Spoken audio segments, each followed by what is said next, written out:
Parce que c'est un film qui parle de cinéma, qu'il est écrit par un des plus grands génies, Buster Keaton. Dans ce drive-in, je vous présente Sherlock Jr. de 1924, qui est un des tout premiers films à mettre en scène une moto, et pas n'importe laquelle, le modèle J, d'Harley Davidson, une vraie rareté qui a plus de 100 ans.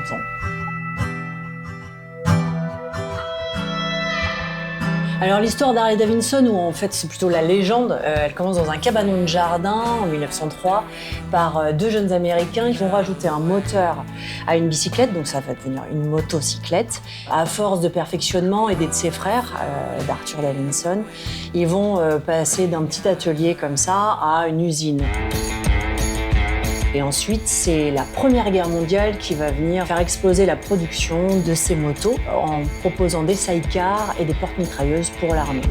Alors ici, on a la chance d'avoir donc deux modèles J.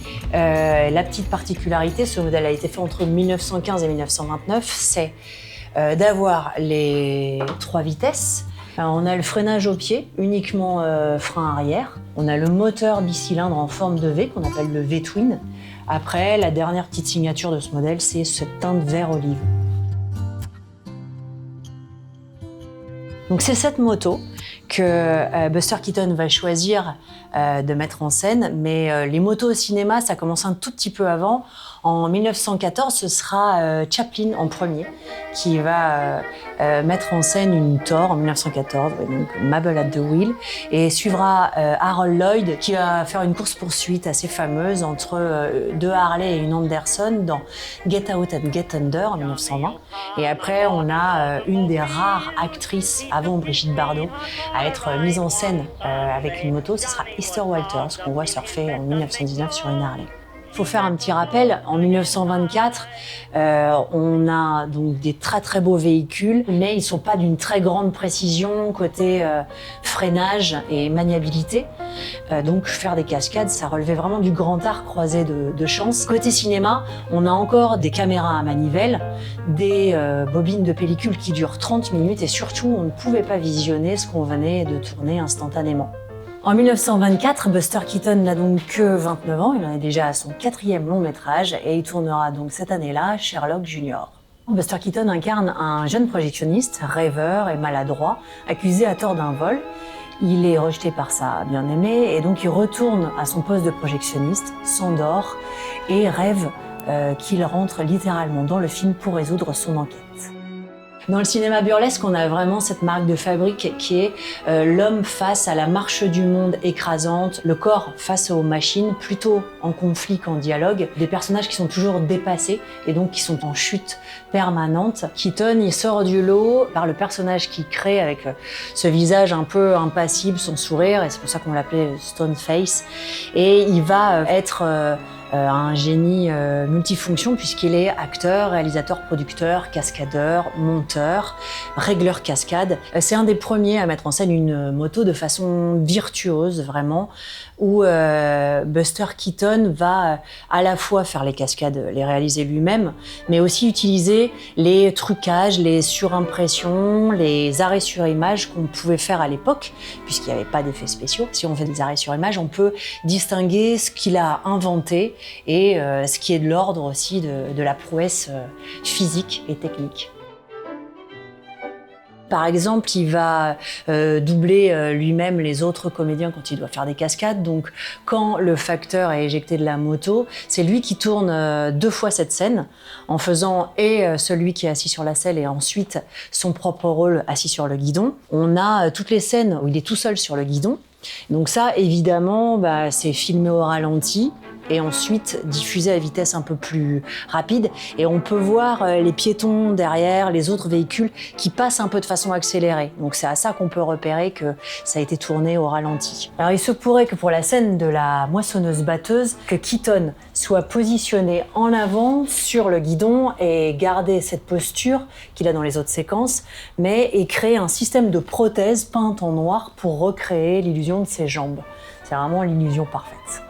Pour d'autres plans, son chef opérateur Elgin Leslie et les techniciens du film vont faire preuve d'une ingéniosité incroyable.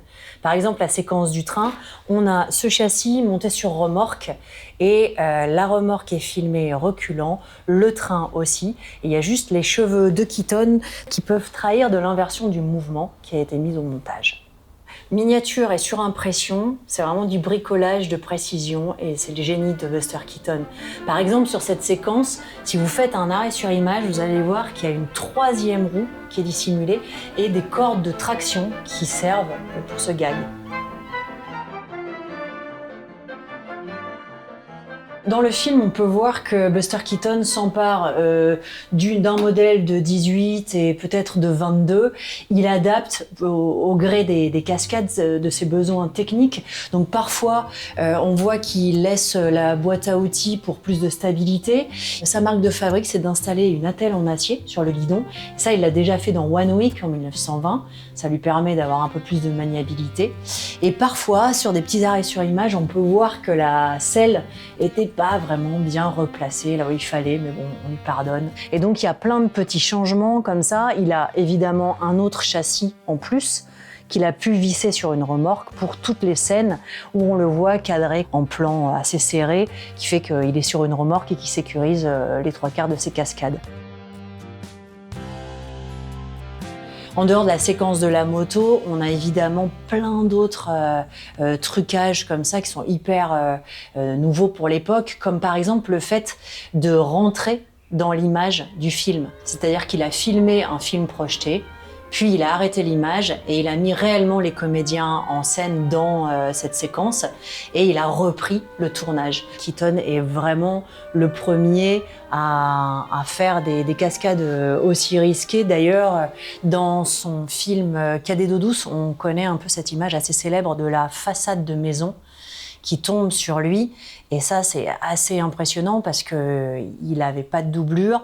La façade pesait réellement 2 tonnes. Et en fait, c'était au millimètre près. Il avait fait une inscription sur le sol, là où il devait se placer. Et le chef opérateur avait tellement peur d'assister à la mort de Buster Keaton en direct qu'en fait, il a préféré installer la caméra, déclencher le ventilateur et partir du plateau pour pas assister à ça. Donc c'est dire à quel point Buster Keaton était au péril de sa vie, il risquait ses cascades, mais ça en fait on va dire un acrobate métronome hors pair. Et c'est d'ailleurs un modèle maintenant pour des Tom Cruise, où il a même été cité par Jackie Chan ou Belmondo.